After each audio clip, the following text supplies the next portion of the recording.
The Maya civilization is certainly one of the most ancient and mysterious. Disputes and discussions have been going on around her for a decade now. In particular, the subject of contradictions of the scientific community is directly its origin, technology. Indeed, the question is quite ambiguous. Today I would like to discuss with you these three questions concerning the origin, technology of the Maya Indians. And were they such Indians? Let's figure it out.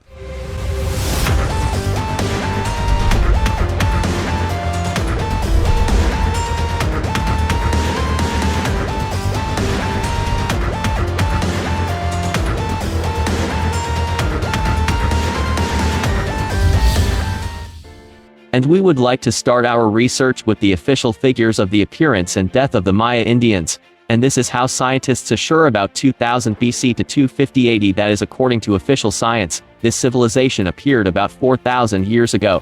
But if we take the same error of scientists in plus or minus 1,000 years, then we can also roughly assume that the appearance of the Maya civilization is in good agreement with the flood, which according to various sources occurred about 3,500,000 years ago.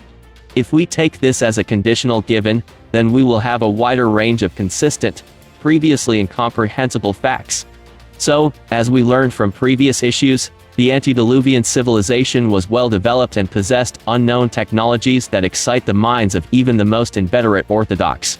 We also learned that in those days there were people of unusually tall stature as well as ordinary people. In all ancient sources, it is indicated that the technology was brought by the gods who descended from heaven in the guise of ordinary people, and not giants, from which we can assume that these technologies were mainly available to ordinary people. It is also impossible to exclude the spread of knowledge to the race of giants, since they still interacted quite closely with ordinary people. In the legends of different peoples, the antediluvian civilization, and the people who lived in that period are called differently. Atlanteans or Hyperboreans are only the most famous. But it's all the same. Hence the legends about the flooding, that is the worldwide flood. Also, in different sources, different peoples call the race of giants absolutely differently. The most famous Nephilim and Idits. But it's also all the same. Now I will not go into a detailed analysis of the names of these races, perhaps I will make a separate issue, but the conclusions that I came to in the course of research suggest that these are all different names of the same civilization. From all this we get a civilization that mysteriously appears out of nowhere, just after the flood that destroyed the previous highly developed civilization. Quite logically, we can also assume that they still retain some knowledge. For example, elementary in construction. Archaeologists have discovered about 1,000 stone cities built by the Maya and about 3,000 smaller settlements. Proof of the direct relationship of the Maya to the antediluvian civilization are their first buildings, which were temporary huts placed on low platforms protecting from floods. Temples and other structures were built later. But processing and laying stones are not even close to the only preserved knowledge. Surgery, anesthesia, prosthetics, writing, astronomy, mathematics, and so on. The surviving manuscripts also say that a long time ago, red-haired people of unusually tall stature sailed to them on large ships. We can find out the approximate height of these people from comparing the Maya themselves. The tallest warrior was about knee-high to them. But that's not all. Mayan legends say that the 18 pyramids of the ancient city of Teotihuacan, located 60 kilometers from Mexico City, including its main pyramids of the Moon and Sun, 42 and 65 meters in height, were erected by these giants. This proves the similarity of the Mayan pyramids with other similar pyramids around the world. Look at the similarity of the architecture of these pyramids in different parts of the world. The same style. The same technologies. Thus we get the following. Somehow, after the flood, which certainly was, as we discussed in previous issues, a certain group of people is saved, including people of unusually tall stature. They also retain a number of certain knowledge. This is followed by their settlement throughout the planet and reproduction for an indefinite period of time. After that, representatives of another formed civilization from another continent sail to the Maya. Of course, this will never be recognized by official science, since to admit that there was an ancient highly developed civilization before us, including a race of giants, which perished for reasons beyond their control, means to admit the existence of something more incomprehensible and unknown to us.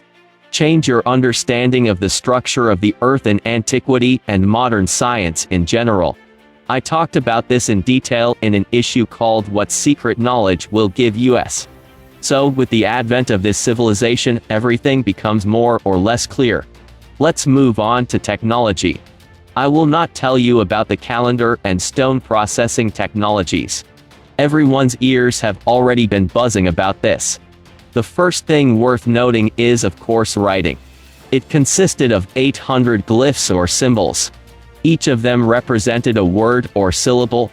It is noteworthy that they can be combined with others in an almost infinite number of ways. Thus, there were at least 3 or 4 different ways to write the same word in the Maya language. The Maya also built surprisingly sophisticated machines for weaving fabrics and developed paints made of mica and minerals, which by the way are still used today. Vulcanization with rubber. This is a way of combining this material with other materials to make it more durable. Astronomy. In some Mayan cities there were observatories, which consisted of round towers with a room for observing the stars, the sun and the moon. Medicine. Surgery and dentistry have reached extraordinary heights among the Maya people. Operations were performed, tumors were removed, wounds were sewn up, anesthesia was performed. All this knowledge, in my opinion, is nothing but an echo of that lost civilization. It is also noteworthy that the priests had the actual power in the Maya people. But what are priests in the modern sense of the word? These are some stone shamans telling nonsense about gods and the other world. But was it so with the Maya? From the surviving chronicles, we learn that the priests of the Maya people were the keeper of the innermost knowledge about the ancient civilization. About what kind of civilization? About the one who died in the flood. And what kind of knowledge? Which have we lost over time? The high priest appointed other priests in the villages, and instructed them to teach the sciences to the population, also supplied them with books. That is, the priest of the Maya civilization is not represented at all in the way we used to imagine it. There was widespread education of the population in exact sciences. And that's 4,000 years ago. And how did they achieve this exact knowledge? How much time should have passed before they opened them? Probably started while still sitting on trees chewing bananas. From all this, friends, a completely ambiguous conclusion suggests itself. Before the flood, there was one single civilization, the echoes of which periodically pop up in one or another people. The Maya were no exception. All the same legends about giants, all the same tales about the lost civilization, all the same knowledge that came from nowhere. The only question that remains open is, where did this knowledge eventually go? Forgotten over time? Perhaps. I think that's what we have yet to find out.